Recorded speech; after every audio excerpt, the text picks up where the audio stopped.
आदरणीय अध्यक्ष महोदय,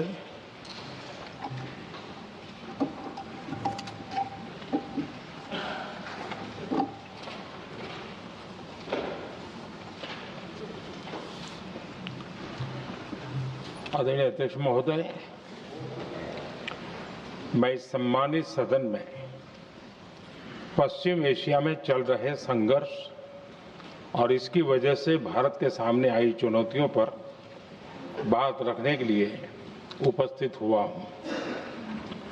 इस समय पश्चिमी एशिया की हालत चिंताजनक है।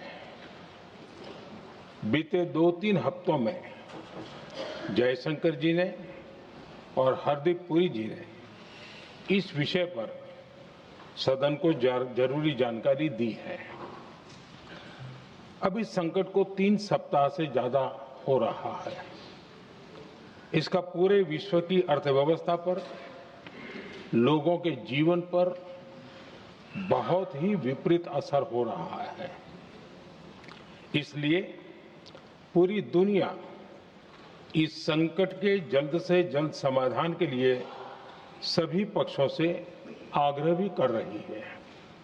अध्यक्ष महोदय, भारत के सामने भी इस युद्ध ने अप्रत्याशित चुनौतियां खड़ी कर दी हैं। ये चुनौतियां आर्थिक भी हैं, नेशनल सिक्योरिटी से जुड़ी भी हैं और मानवीय भी हैं। युद्धरत और युद्ध से प्रभावित देशों के साथ भारत के व्यापक व्यापारिक रिश्ते हैं। जिस क्षेत्र में युद्ध हो रहा है वो दुनिया के दूसरे देशों के साथ हमारे व्यापार का भी एक महत्वपूर्ण रास्ता है। विशेष रूप से कच्चे तेल और गैस की हमारी जरूरतों का एक बड़ा हिस्सा यही क्षेत्र पूरा करता है। हमारे लिए ये रीजन एक और कारण से भी अहम है। लगभग 1 करोड़ भारतीय खाड़ी देशों में रहते हैं और वहां काम करते हैं। वहां समंदर में जो कमर्शियल शिप चलते हैं उनमें भारतीय क्रू मेंबर्स की संख्या भी बहुत अधिक है। ऐसे अलग अलग कारणों के चलते भारत की चिंताएं स्वाभाविक रूप से अधिक है। इसलिए ये आवश्यक है कि भारत की संसद से इस संकट को लेकर एक मत और एकजुट आवाज दुनिया में जाए।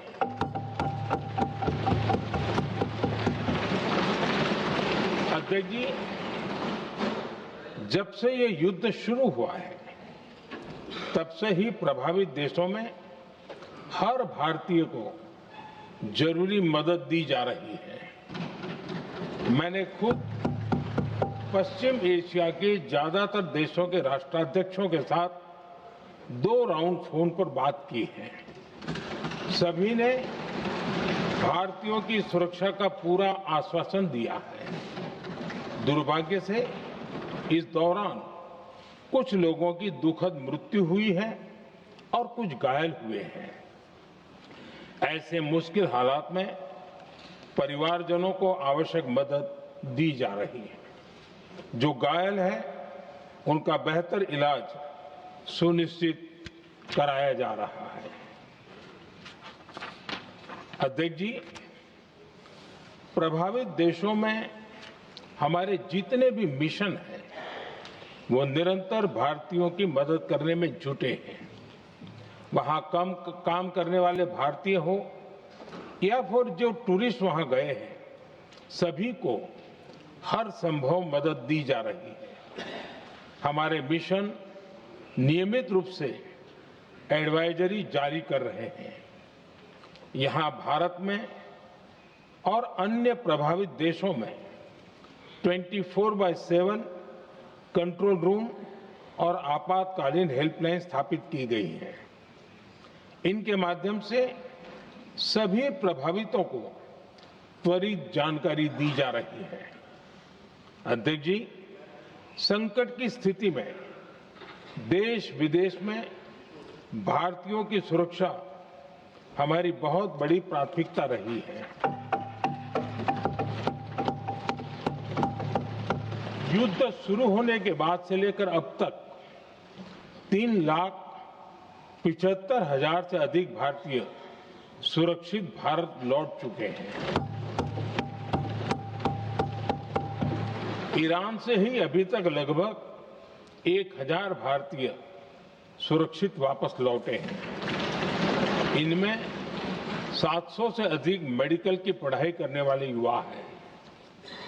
खाड़ी देशों में भारतीय स्कूलों में हजारों विद्यार्थी पढ़ते हैं। सीबीएसई ने ऐसे सभी भारतीय स्कूलों में होने वाली कक्षा 10वीं और 12वीं की निर्धारित परीक्षाओं को रद्द कर दिया है। इन बच्चों की पढ़ाई निर्बाध चलती रहे, इसके लिए सीबीएसई उचित कदम उठा रही है।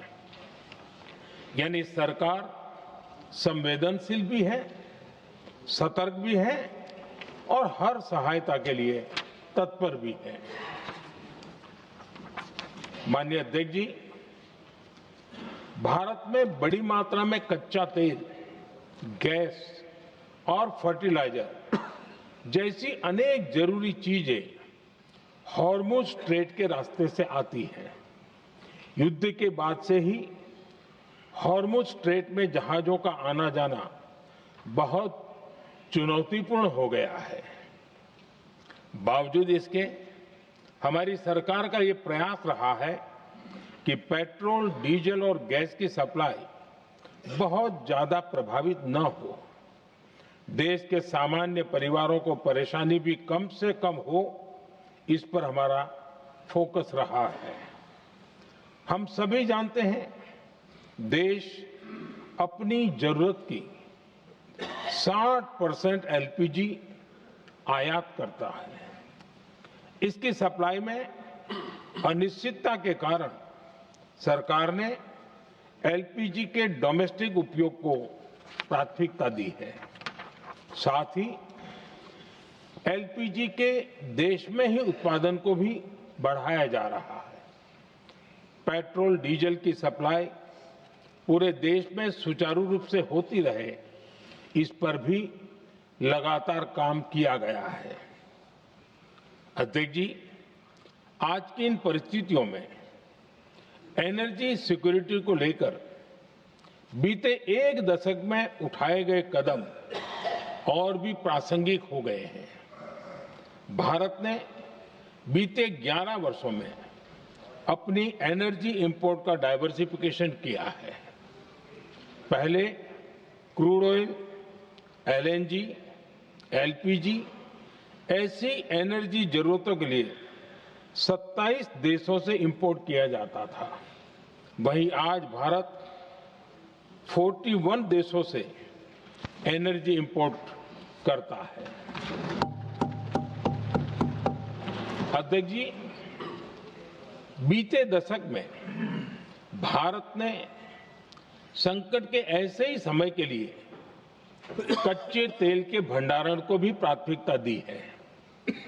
आज भारत के पास 53 लाख मीट्रिक टन से अधिक का स्ट्रेटेजिक पेट्रोलियम रिजर्व है और 65 लाख मीट्रिक टन से अधिक के रिजर्व की व्यवस्था पर देश काम कर रहा है। हमारी तेल कंपनियों के पास जो रिजर्व रहता है वो अलग है। बीते 11 वर्षों में हमारी रिफाइनिंग कैपेसिटी में भी उल्लेखनीय वृद्धि हुई है। अध्यक्ष जी, सरकार अलग अलग देशों के सप्लायर्स के साथ भी लगातार संपर्क में है। प्रयास ये है कि जहां से संभव हो वहां से तेल और गैस की सप्लाई होती रहे। भारत सरकार गल्फ और आसपास के शिपिंग रूट्स पर निरंतर नजर बनाए हुए है। हमारा प्रयास है कि कि तेल हो, गैस हो, फर्टिलाइजर हो, ऐसे हर जरूरी सामान से जुड़े जहाज भारत तक सुरक्षित पहुंचे। हम अपने सभी वैश्विक सहयोगियों के साथ निरंतर संवाद कर रहे हैं ताकि हमारे मैरीटाइम कॉरिडोर सुरक्षित रहे। ऐसे प्रयासों के कारण बीते दिनों हॉर्मुज स्ट्रेट में फंसे हमारे कई जहाज भारत आए भी हैं। अध्यक्ष जी, संकट के इस समय में देश की एक और तैयारी भी बहुत काम आ रही है। पिछले 10-11 साल में इथेनॉल के उत्पादन और उसकी ब्लेंडिंग पर अभूतपूर्व काम हुआ है। एक दशक पहले तक देश में सिर्फ 1-1.5% इथेनॉल ब्लेंडिंग कैपेसिटी थी। आज हम पेट्रोल में 20% इथेनॉल ब्लेंडिंग के करीब पहुंच रहे हैं। इसके कारण प्रति वर्ष करीब 4.5 करोड़ बैरल कम ऑयल इंपोर्ट करना पड़ रहा है। ऐसे ही रेलवे के बिजलीकरण से भी बहुत बड़ा फायदा हो रहा है। अगर रेलवे का इतना बिजलीकरण न होता तो हर साल करीब 180 करोड़ लीटर डीजल अतिरिक्त लगता। ऐसे ही हमने मेट्रो का नेटवर्क बढ़ाया है। 2014 में जहां देश में मेट्रो नेटवर्क 250 किलोमीटर से भी कम था, आज ये बढ़कर करीब 1100 किलोमीटर हो गया है। हमने इलेक्ट्रिक मोबिलिटी पर बहुत अधिक बल दिया। केंद्र सरकार ने राज्यों को 15,000 इलेक्ट्रिक बसें चलाने के लिए दी हैं। आज जिस स्केल पर वैकल्पिक ईंधन पर काम हो रहा है, उससे भारत का भविष्य और सुरक्षित होगा।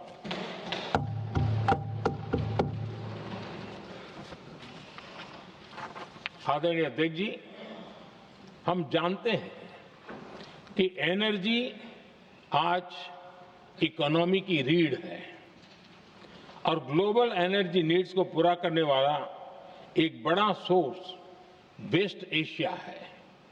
स्वाभाविक है कि दुनिया भर की अर्थव्यवस्था वर्तमान संकट से प्रभावित हो रही है और भारत पर इसका कम से कम दुष्प्रभाव हो, इसके लिए निरंतर प्रयास किए जा रहे हैं।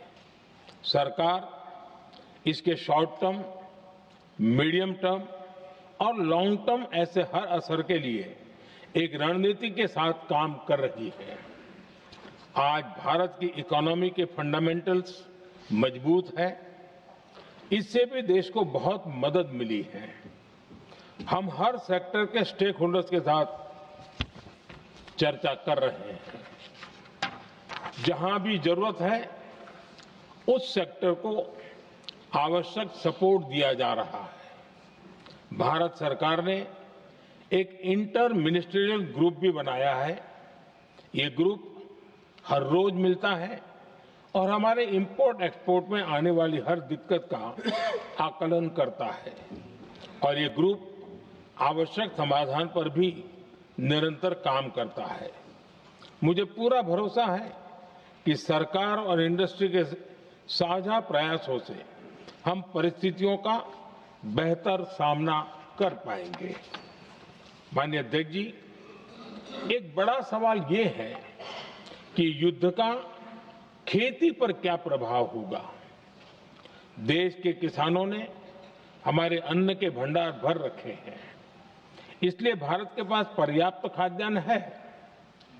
हमारा ये भी प्रयास है कि खरीफ सीजन की ठीक से बुआई हो सके। सरकार ने बीते सालों में आपात स्थिति से निपटने के लिए खाद की पर्याप्त व्यवस्था भी की है। अतीत में भी हमारी सरकार ने दुनिया के संकटों का बोझ किसानों पर नहीं पड़ने दिया था। कोरोना और उस समय के युद्धों के दौरान उस समय भी ग्लोबल सप्लाई चेन में डिस्टरप्शन आ गई थी। दुनिया के बाजार में यूरिया की एक बोरी 3,000 रुपये तक पहुंच गई, लेकिन भारत के किसानों को वही बोरी 300 रुपये से भी कम कीमत में उपलब्ध कराई गई।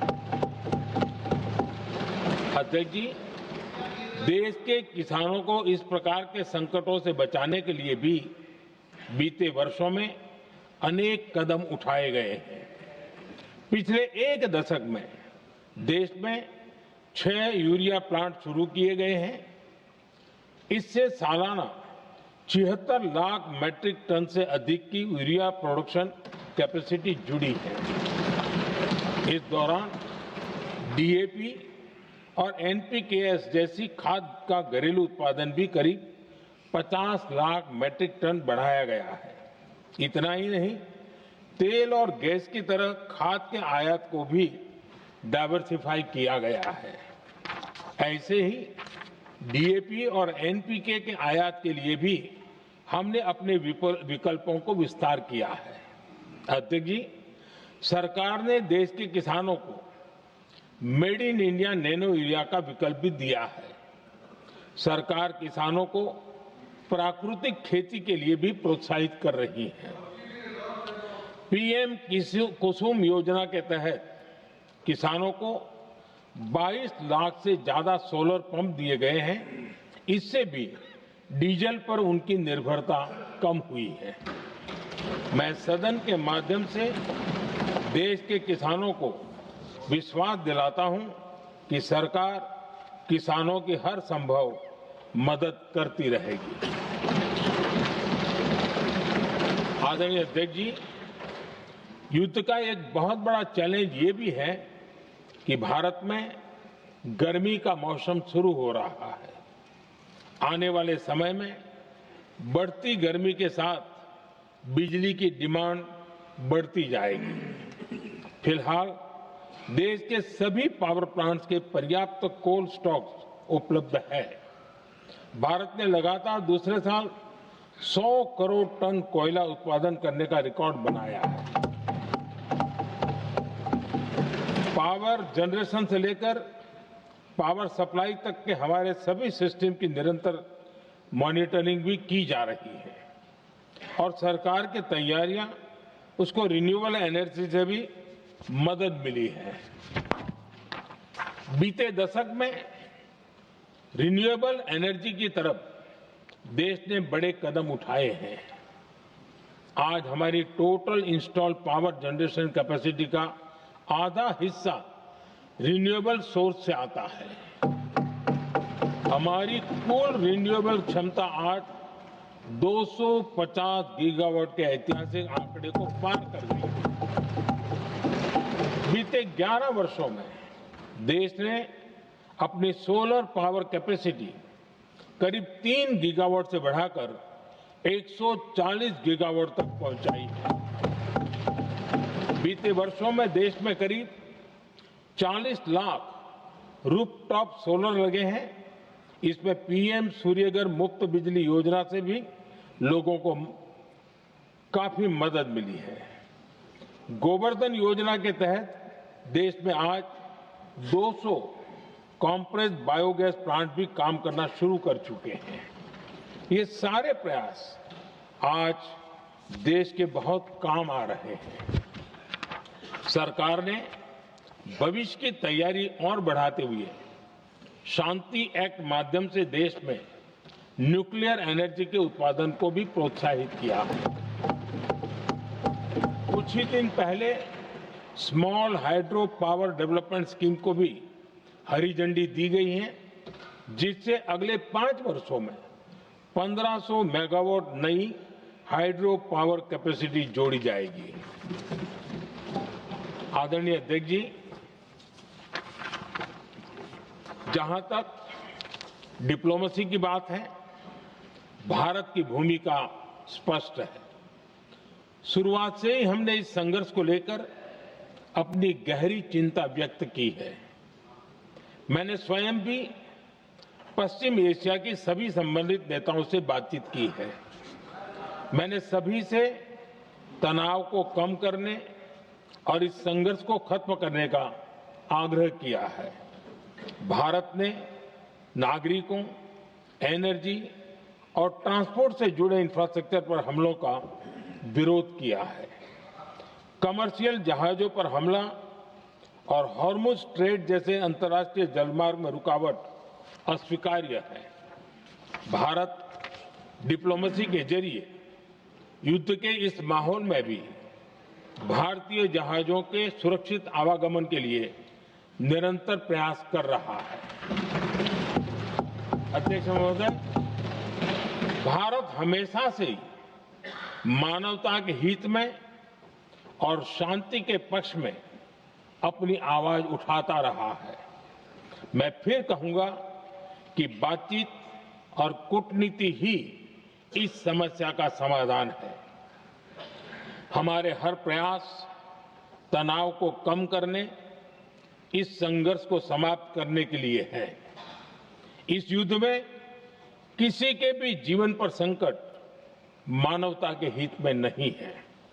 इसलिए भारत का प्रयास सभी पक्षों को जल्द से जल्द शांतिपूर्ण समाधान के लिए प्रोत्साहित करने का है। अध्यक्ष जी, जब ऐसे संकट आते हैं तो कुछ तत्व इसका गलत फायदा उठाने की कोशिश भी करते हैं। इसलिए कानून व्यवस्था सुनिश्चित करने वाली सभी एजेंसियों को अलर्ट पर रखा गया है। कोस्टल सिक्योरिटी हो, बॉर्डर सिक्योरिटी हो, साइबर सिक्योरिटी हो, स्ट्रेटेजिक इंस्टॉलेशंस हो, सबकी सुरक्षा को और मजबूत किया जा रहा है। अध्यक्ष जी, इस युद्ध के कारण दुनिया में जो कठिन हालात बने हैं, उनका प्रभाव लंबे समय तक बने रहने की आशंका है। इसलिए हमें तैयार रहना होगा, हमें एकजुट रहना होगा।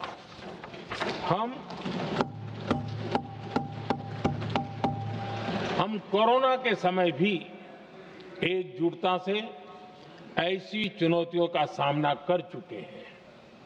अब हमें फिर से उसी तरह तैयार रहने की आवश्यकता है। धीरज के साथ, संयम के साथ, शांत मन से हमें हर चुनौती का मुकाबला करना है और यही हमारी पहचान है, यही हमारी ताकत है। और हां, हमें बहुत सावधान और सतर्क भी रहना है। हालात का फायदा उठाने वाले झूठ फैलाने का प्रयास करेंगे, ऐसे लोगों की कोशिशों को सफल नहीं होने देना है। मैं देश की सभी राज्य सरकारों से भी इस सदन के माध्यम से आग्रह करूंगा, ऐसे समय में कालाबाजारी करने वाले, जमाखोरी करने वाले एक्टिव हो जाते हैं। इसके लिए कड़ी मॉनिटरिंग जरूरी है। जहां से भी ऐसी शिकायतें आती हैं, वहां त्वरित कार्रवाई होनी चाहिए। देश की हर सरकार और देश का हर नागरिक जब मिलकर चलेंगे तो हम हर चुनौती को चुनौती दे सकते हैं। इसी आग्रह के साथ मैं अपना वक्तव्य समाप्त करता हूं। बहुत बहुत धन्यवाद।